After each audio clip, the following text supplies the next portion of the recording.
बच्चों, कैसे हैं आप सभी? मैं आशा करती हूँ आप सभी लोग स्वस्थ और प्रसन्न होंगे। आज हम हिंदी व्याकरण की कक्षा 1 का अध्याय संख्या 8 को पढ़ने जा रहे हैं। तो आइए इस अध्याय को हम सभी प्रारंभ करते हैं। ये है अध्याय संख्या 8, सर्वनाम प्रोनाउन। सर्वनाम क्या है?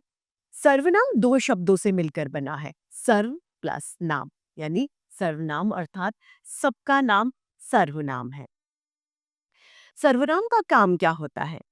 सर्वनाम का काम होता है संज्ञा के बार बार आने को रोकना, यानी संज्ञा के दोहरान को रोकने का कार्य सर्वनाम होता है। यदि हम व्याकरण की दृष्टि से सर्वनाम को परिभाषित करें तो सर्वनाम संज्ञा के स्थान पर प्रयुक्त होने वाले शब्द ही सर्वनाम यानी प्रोनाउन कहलाते हैं। आइए हम इसे पढ़ते हैं, देखते हैं, पढ़ते हैं और समझते हैं। पहले में बता रहा है, माँ पूछती है बाहर कौन खड़ा है? क्या पूछती है? बाहर कौन खड़ा है? उसे अंदर बुला लो। उसे, बच्चा कहता है वह मेरा दोस्त है। तो यहाँ पर ये जो शब्द है उसे और वह, ये क्या है?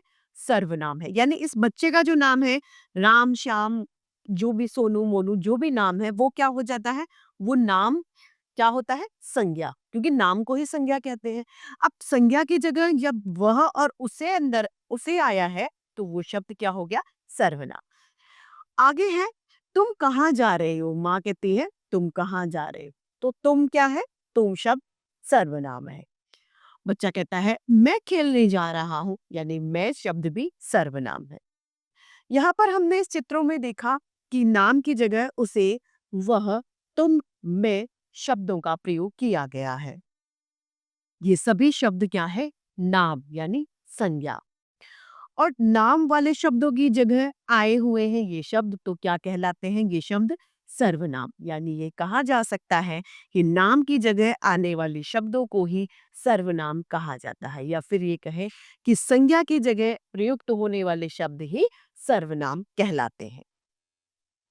आइए संज्ञा की जगह पर प्रयोग होने वाले कुछ सर्वनाम शब्दों को और जानते हैं। जैसे कि पहला, अपने लिए प्रयोग होने वाले सर्वनाम शब्द हैं मेरे लिए, मुझको, मुझे, मेरा, मेरी, मेरे और मुझसे। ये सब क्या है? अपने स्वयं निज के लिए प्रयुक्त होने वाले शब्द हैं। दूसरा है हम में आता है हमारे लिए, हम में, हमें, हमारा, हमारी, हमारे या फिर हमसे। ये सभी क्या है? हम से संबंधित सर्वनाम शब्द है। आगे है सामने वाले, जिससे हम बात कर रहे हैं या श्रोतागण जो है, उस सामने वाले के प्रयोग होने वाले जो सर्वनाम शब्द हैं उसमें कैसा है? आप में, आप पर, आपके लिए, उसके लिए, आपने या आपका, आपकी, आपके। अब तुम्हें यानी तुम में, तुम्हें, तुमसे, तुम्हारा या तुम्हारी, तुमने और तुम्हारे लिए। तीसरा आता है किसी अन्य के लिए प्रयोग होने वाले जो सर्वनाम शब्द है वह है वह। वह से उसे, उसमें या उस पर, उसके लिए, उससे और उसका, उसकी, उसके। अगला है वे। वे का उनसे, उन्हें, उनका, उनकी, उनके, उनके लिए, उन पर या उनमें।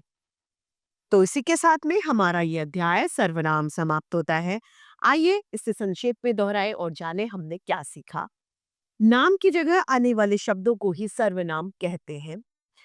मैं, अपने लिए मैं, दूसरों के लिए तुम, जो पास नहीं है उसके लिए वह, जैसे सर्वनाम शब्दों का प्रयोग किया जाता है। तो देखा कैसा है? हमारा सर्वनाम जो नाम का स्थान ले लेता है वही है सर्वनाम। तो इसी के साथ में हमारा यह अध्याय सर्वनाम यही समाप्त होता है। फिर से हिंदी व्याकरण की कक्षा में ऐसे रोचक अध्याय लेके आप सभी के समक्ष हम प्रस्तुत होते रहेंगे। आज के लिए इतना ही, फिर मिलते हैं। धन्यवाद।